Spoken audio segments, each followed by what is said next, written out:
Hey guys, welcome back again.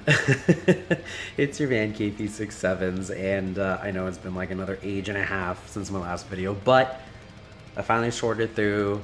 Moving's all done, selling an old house is all done, settling into work is all done. I can do videos again. Yes, thank God.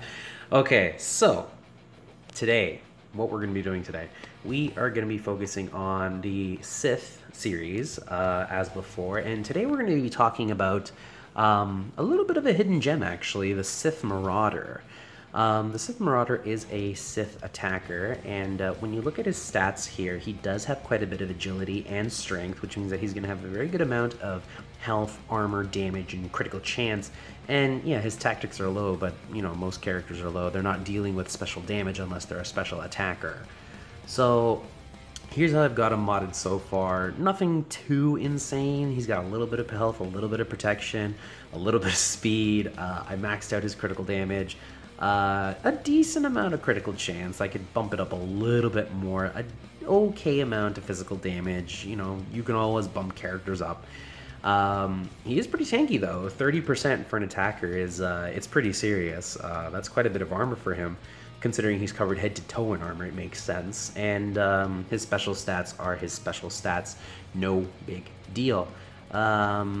Let's look here at his shards. As you can see, he does pop up in shipments. He shares a spot with Sith Trooper and Sith Assassin for shards of 4, 8, and 12 at a time.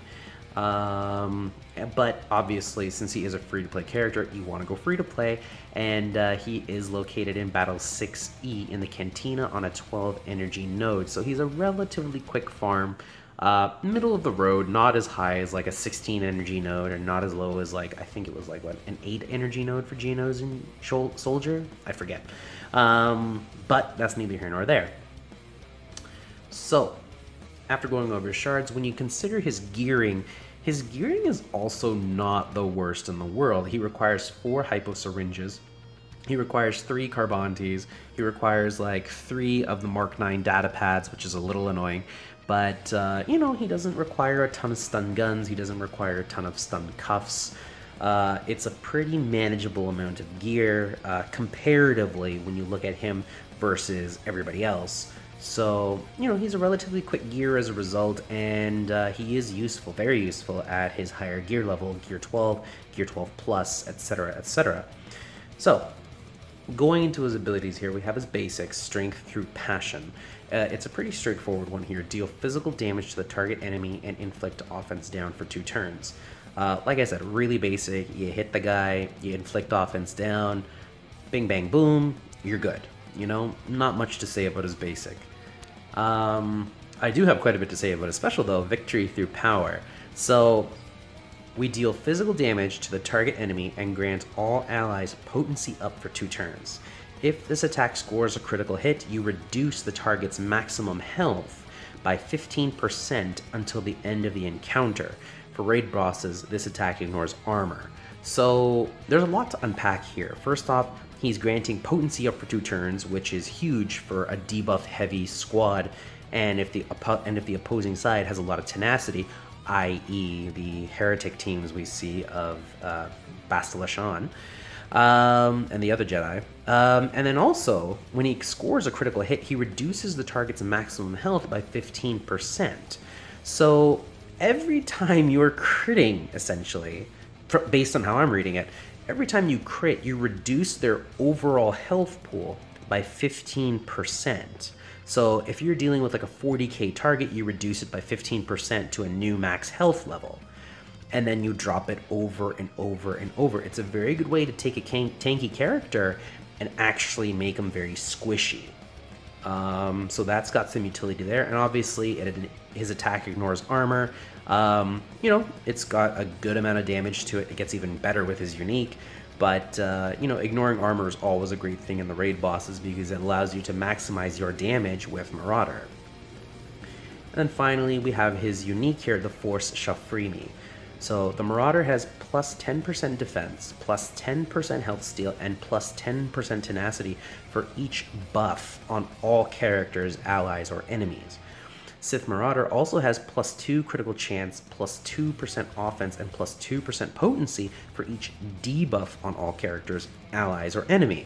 And when an enemy uses an ability outside of their turn, Sith Marauder gains 20% turn meter. So that means assists and counters are going to feed Sith Marauder to get faster.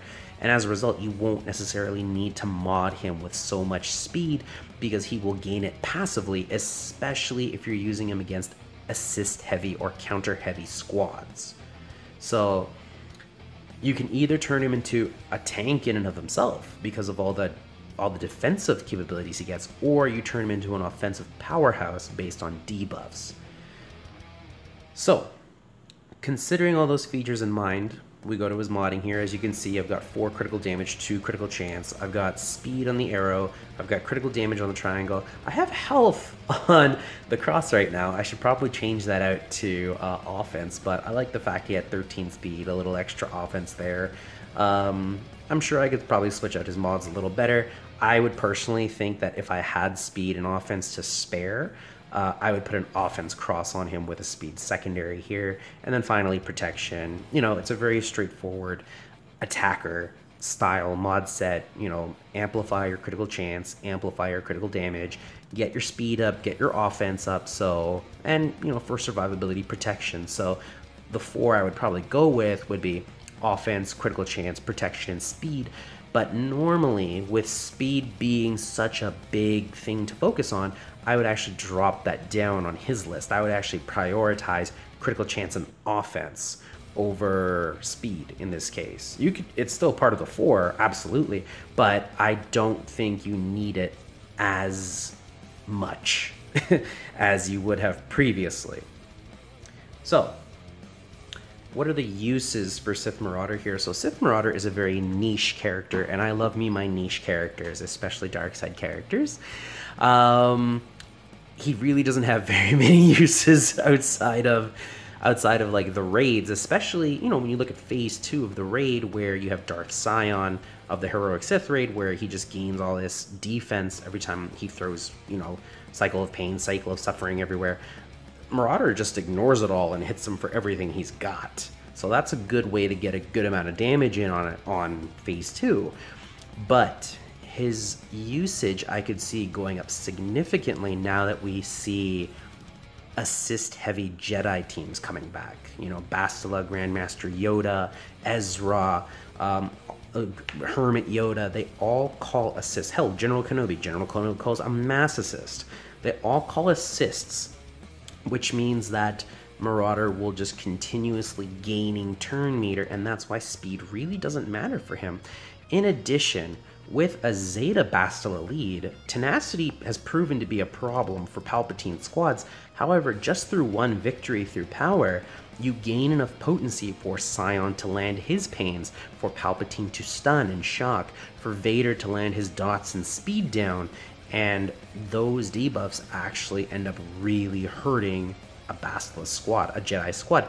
The reason why they had to give her so much tenacity was that debuffs would just wreck that squad entirely. They couldn't do anything without that Zeta.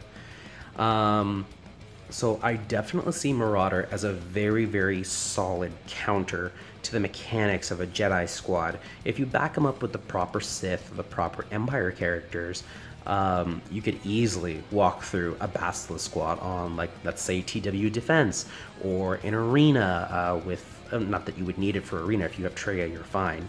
But if you didn't have Traya and you're still running Palpatine, then Marauder is definitely a very viable option for you. Alright guys, that concludes this review. I hope you liked it. I'm going to be coming out with a couple more of these this week as well. If you liked the video, go ahead, leave a like, comment, subscribe at the bottom. I do have a Twitter handle that I have attached to the description. You can just scroll down to the bottom and see it. And yeah guys, you know, stay in touch and have a good day.